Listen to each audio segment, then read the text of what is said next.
Seenaan teenya taarraan tana akkana fakkaatti. Saahiboota sadiitu ture hawal jala deeman. Ijoolleen tokkolleen waan hin taane keessa seenanii hashiisha dhuguu turan. Akkanatti fayyaa isaaniitii fi maallaqa isaanii qisaasuu turan. Haala kana keessa turanii waan qaban hunda fixatan. Haraaraan badduun tunillee sammuu isaanii akka malee gootee jirti. Haraaraa waan kanaa sammuu isaanii dhukkubsitee garuu qabeenya isaanii waan fixaniif jecha arkachuu hin dandeenye. Hiriyoota isaaniitii fi warra isaaniitillee maallaqa gaafatanii garuu irraa arkachuu hin dandeenye. Sababni waan isaan keessa turan waan beekaniif jecha. Akkasitti yeroo haraaraan fakkattuun tun sammuu isaanii dhukkubsite ka'aniiti ganda keessa deddeemuu eegalan. Takko isaan keessaa makiinaa qabaachuu ture. Makiinuma saniini ganda keessa deddeemuu turan. Seenaa tun kataate akka faranjiitti bara 1982 biyya Suudii keessatti. Sani akkasitti maallaqa barbaada ganda keessa osoo deddeemutti jiranii hulaa mana baankii dura dhaabbatan. Sani baankii keessa namtichi isaan beekan takko mana baankii keessa akkasitti ba'e. Akkasitti abbaa guddaa maaltu mana baankii fide jedhanii wal gaafatan. Abbaa guddaan san biyya isaanii keessatti ni beekama.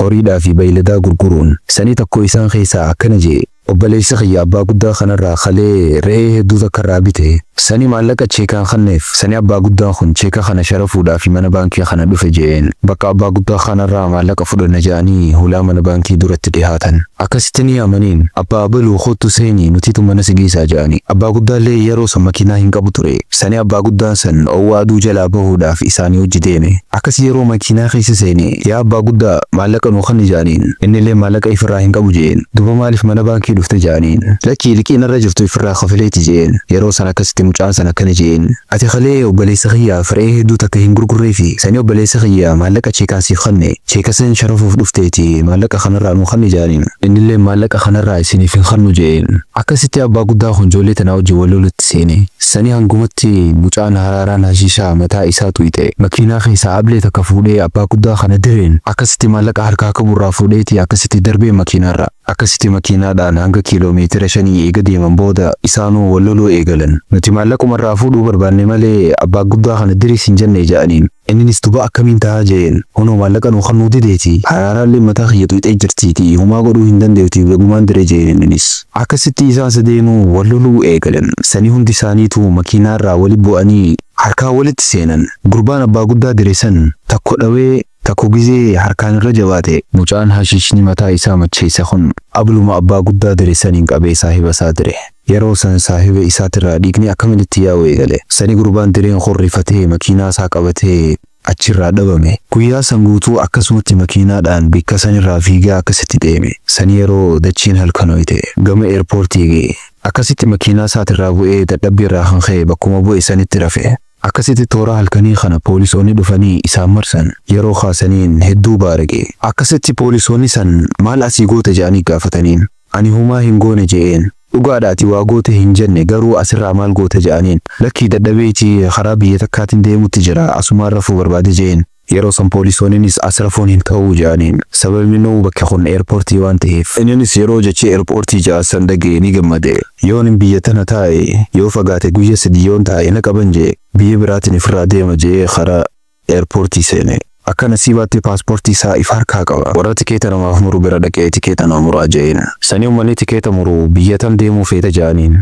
Innis biyyaan deemullee waa hin beekne jeen. Akkamitti biyya deemtu hin beekne akkamitti namni usee akkana ka'ee biyya hin beekne dhaqa jedhaniin. Innillee isinummaan nama muraa jeen biyya fagoo takka. Akkasitti maqaa biyya takkaa dha'ooniif biyya hedduu fagoo. Akkasitti tikeeta biyya sanaa nama muraa jeen. Maallaqni inni abbaa guddaarraa fuudhe san toora riyaala 25,000 ni ta'a. Biitii inni deemu tana tikeenni isii riyaala 12,000. Akkasitti tikeeta muraa ta'e deeme biyya sanarraa. Biyyi inni dhaquu deemu san biyya san deemuudhaaf guyya 3tu nama barbaachisa ture. Guyya 3 guutuu biyyarraa biyya eerpoortii osoo deddeemuu akkasitti biyya san gahe. Yeroo biyya san gahe waan takkallee harkaa qabaachuu hin turre. Maallaqa hafeefillee gama doolaaraatti sharafatee harkatti qabu ni irraanfate. Akkasitti useetuma biyya san keessa deddeemuu eegale. Afaan warra biyya saniitillee hin beeku ture. Mallattoo harkaa agarsiisumaan akkanumatti nyaata nama kadhachuu eegale. Niitillee hin beeku ture. Mallattoo harkaa agarsiisumaan akkanumatti nyaata nama kadhachuu. Warri biyya sanii gama uummata nama gargaaruu tokko biratti qacelcheen biitii san aasaa gurguruudhaan beeku. Warri nama gargaaru san aasaa yeroo magaalaarra ture aasaa magaalaarra ture san fuudhaniiti ikumaaf tottolchanii warra maallaqaa fi waan takkallee hin qabne nyaachisuu. Akkasitti gurbaa kun uummata sanirraa nyaachuu eegale. Haaluma saniin yeroo dheeraa ture. Eegas booda namtichi kun haaluma kana keessa osoo jiruu namticha tokko wajji wal bare. namtichi kun taajira ture. Gurbaa kana if biratti daleessisuu eegale. Gurbaan kun osuma namticha kana hojii dalaguu baatii 9 gahe. Yeroo san gurbaan kun afaan warra biyya sanii ni barate. Gurbaan kun eenyummaa isaa nam tokkoofillee hin himne. Maqaa isaa biyya irraa dhufe waan biyya irraa itti bahe nam tokkoof hin himne. Yeroo dheeraa kana maqaa isaa jijjiireeti jiraachuu ture ummata kana wajjin. Hanga kana gurbaan kun dalagatus jiruu hedduu fokkottuu jiraachuu. Wanni inni dalagachuu ture garuma isaa. Maallaqni inni harkachuu ture illee hedduu xiqqaa ture. Sani gurbaan kun ifirraa ganda isaa jijjiirate. Akkasitti gaafa takka osoo akkanumatti taa'uu gurbaan kun namticha marxoo uffatee salaatu takka arge. Akkasitti ajaa'iba itti ta'e. Sababni nuu biyyattii san biyya musliimaa hin turre. Akkasitti namticha san bira dhihaatee akkana jeen hayatee isaa dhuftee jeen anis dalagaafin biyya akkanaatirraa hin dhufeeti. Ana qofaa miti nama hedduu wajjin hin dhufee jeen. Akkasitti isaa hojii dhufee namni dille tokko salaate. Sani yeroo dalagaa isaanii fixatan uummanni hara biyya isaanii deeman. Akkasumatti illee gurbaan kun isaanii wajji biyya san dhaqe. Yeroo biyya isaanii san dhaqe hedduu malee isaanii wajji wal ta'e. Warri biyya saniitillee maallaqa hanga takka liqeessanii fi dukkaana takka bananiif. Innillee dukkaana san dalagachaa achuma keessa jiraachuu eegale. Haala kanaan amata 6 dabarse. San dura uummanni kun namtichi kun akka araba tahuu isaa yeroo beekan qur'aana ni beeka jedhanii masgiida isaanii keessatti imaama godhatan. Gurbaan kun ammaan durallee salaata isaa hin salaatu ture. Haalan taana keessa jiraachuu ture. Akkuma beeytanittillee haraaraa hashiishaa qabaachuu ture. Garuu biyya isaatirraa eega bahee haraaraa tanillee ifirraa dhiise. Yeroon dheertuun dabartee akkasitti imaama godhatanii. Akkasitti haala gurbaa kanaa yeroo ilaalan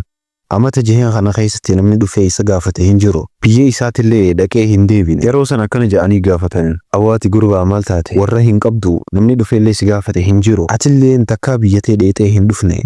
Waa'ee biyya keetirraa illee nuuf hin himne waan takka takka. Yeroo sarrifatee akkana jeen ani warra kiyya hundinuu dhumanii jira. Anuma qoftiitiitu hafe. Saniifin akkanatti kophaa tahee jeen. Yeroo gurbaan kun akkana jeen warri ganda sanii wal mari'atee gurbaa kana fuusisuu qabna jedhaniin. Akkasitti gurbaa kana mari'ataniin intala abaluu si fuusisuu barbaanna jedhaniin. Inni isaa rakkoo hin qabu jeen. Akkasitti gurbaan kun bultii ijaaree ilmaan hore. Gurbaan kun eega akkas godhee biyyarraa bahee amata 28 tahee jira. Jidduu tanatti gurbaan kun warra biyya tanaa tahee jira. Amata 28 guutuu ummata isaatii fi warra isaa hin arkine gurbaan kun. Akkasitti saahibni isaa tokko warri isaa biyya Hoolaand jiraata. Warra isaanii ziyaaraa bira dhaquuf jee gurbaa kanaan naa wajji deem jee. Akkasitti biyya Hoolaand dhaqan isaan lamaanuu. Sani guyyaa isaan biyya Hoolaand seenan san guyyaa Jum'aataa akkasitti salaata Jum'aa salaana jedhanii kara masgiidaa deeman. Kara masgiidaa gizee dhaqan masgiida dura imbaasii biyya Suudiiti. Gurbaan kun yeroo alaabaa biyya Suudii arkee achi gubbaarratti imimmaan akkanumatti irraa yaa'u eegale. Yeroo alaabaa biyya isaa arku sheenaa fi yaanni isa qabatee imimmaan akkanumatti irraa bubu'u eegale. Sani saahibni isaa maaliif bocha jee gaafateen. Yeroo sallakkii humaa qilleensi biyyaa naaf hin taane sanii fi ijjiti akkanatti imimmaan bubuste jee. Akkasitti masgiida seenanii salaatan. Akkasitti abbaan seenaa tanaa osoo salaanni kun hin dhumne hawwee sababni nuu fuula ummata isaa waaniif arkeeffacha keessatti. Akkana siibaatti gurbaa kana cinaa ummata lamaatiitu salaate. Ummata laqada biyya isaa haasawu. Sani gurbaan kun laqada biyya isaa yeroo ijoolleen tun haasweetu dhagee biyya tamirraa jee gaafateen Suudii keessatti. Akkasitti ijoolleen tunis biyya akkanaatti yeroo jee gurbaan kun biyya isaa tahuu beeynaan bar biyya teessanirraa saahiba tokkoon qaba jee. Yoo kara biyyaa galtan gurbaa sanii wajjin wal na agarsiisuu ni dandeessanii jee. Akkasitti bakka gurbaan sun jiraatuu fi eenyummaa isaa yeroo itti hime booda lakkoofsa isaa kannee fi adda bahan torbaan 3 eega dabre booda silkii isaatti bilbilanii akkana jedhaniin saahibni kee kan gaafatee lubbuudhaan ni jira. Lakkoofsi isaatillee kana jedhaniiti lakkoofsi san kananiif. Gurbaan kun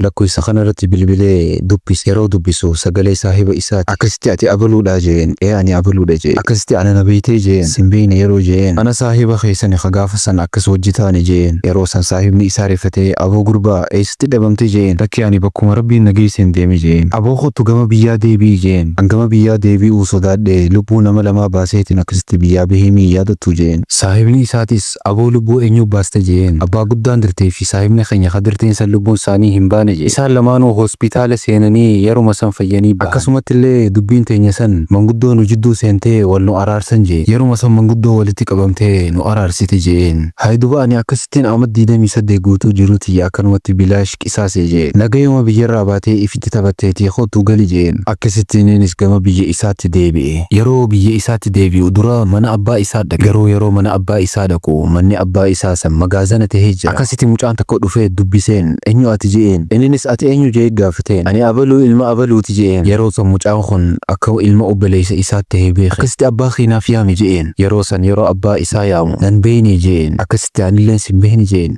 Ani obboleessa kee qaama 28 dura biyyarraa baheessanii jeen. Akkasitti walitti maramanii walitti booyan. Sani obboleessi isaatis obboleeyyan isaa kaafe walitti qabee akkasitti wal arkan. Eegas booda biyyuma teenya tanatti hafi gizee jedhaniin lakki naafu jee. Biyya inni deeme sanitti amma abbaa qabeenyaa guddaa tahee warshaa dilallee hedduu banate. Seenaa tanarraa wanni hubannu yoo jiraate osoo saahiboonni sadeensan waan hin taane keessa seenanii jiruu dalagaa keessa seenanii hashiisha osoo xooxoo baatanii wanni dille kun hin uumamu ture. Kanaafuu waan badaa hundarraa of eeguun barbaachisaadha. Bahuu keessan duratti chaanaala kana subscribe godhuu hin irraanfatina. Akkasumatti illee viidiyoo kana like godha. Saahibootan keessanillee akka isin bohaartanitti akka bohaaranii seenaa tana isaaniif share godha.